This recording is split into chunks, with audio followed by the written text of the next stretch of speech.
Last section, we dabbled with creating servers using the native capability of Node.js and also using some small, quick solutions that are using modules. This lecture and this section really is dedicated to Express.js. Express.js is the most popular framework that sits on top of your native Node.js server and exposes and makes it more simple to interact with it. So in this section, in this whole chapter, a whole section, we're going to be covering starting up our Node.js, our Express server, enabling static files, routing files with Express, and routing paths with Express. We're going to respond with static files and understand how to work with moving files around and how to respond with files when you're running on an Express server. And we're also going to learn about how to use middlewares, how to create middlewares, and how to use the Express generator. So we're going to cover a lot of things. By the end of this section, you're going to really be comfortable and familiar with the environment of a Node.js server and Express.js more explicitly.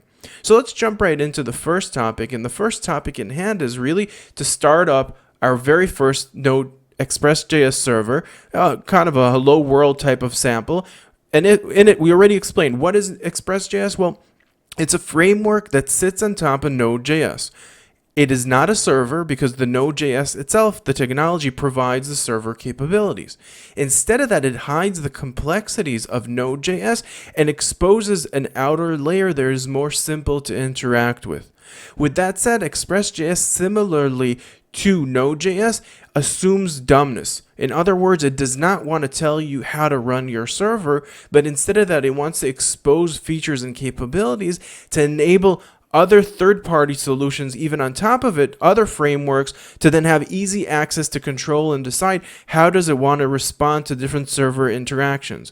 For example, Express.js as a server does not provide a capability to make sure that users don't have access to certain areas permission level, because it assumes that is already assuming something about what we require about the behavior of the site, and it assumes that you would want to use a third-party solution to sit on top of it to solve those type of problems. Another example is that it does not solve the situation of no pages. Error in a page. It does not assume that if a page is not there, it is an error. It assumes that you need to act on it if you want to, but if you don't, then it's not an error from its consideration. All right, so with that said, let's go ahead and create a new Express.js server, and with it, our hello world to Express.js.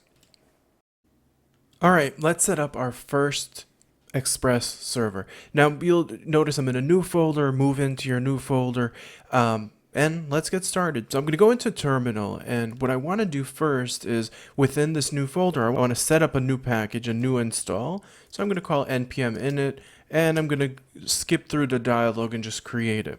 Beautiful. So I have a new, why am I doing that? I have a new setup. I've created my package.json. It's ready. I have now a sudo application that's waiting to start being created.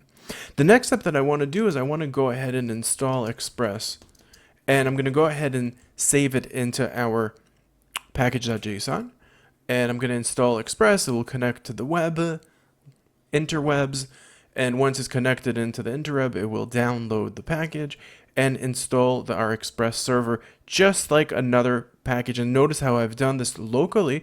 So this is not a global installation. Express was installed locally in the specific folder. Beautiful. Now I'm going to go ahead and just touch index.js because that is the file that is expected inside of our package.json. You can see our main file is index.js. Beautiful. Now that we have that, I'm going to go ahead and open that file up, and all the rest of the work is going to be done inside of that file.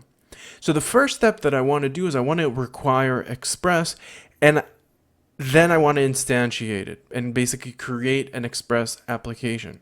So I'm going to go ahead and I'm going to set myself a variable or a constant, and because this is going to be a one time that we create the object, we're never going to replace it. And I'm going to go ahead and do the shortest constant that I could do, and I'm going to call it app, which is a common name that is used in the Express documentation. And I'm going to ask for require Express, and I'm going to go ahead and as soon as I get it, even without getting a name, I'm going to go ahead and run it. basically assigning the value that comes back from my app right into our constant, which is called app, which is going to be our application. Now that I have my application on my Express application set up and ready, all that's left for me to do is to define the different paths and to set them up. So we're going to create the most simple hello world just as we've done previously. And I'm going to go ahead and I'm going to use the app get. And I'm going to set here what is the path is the first parameter.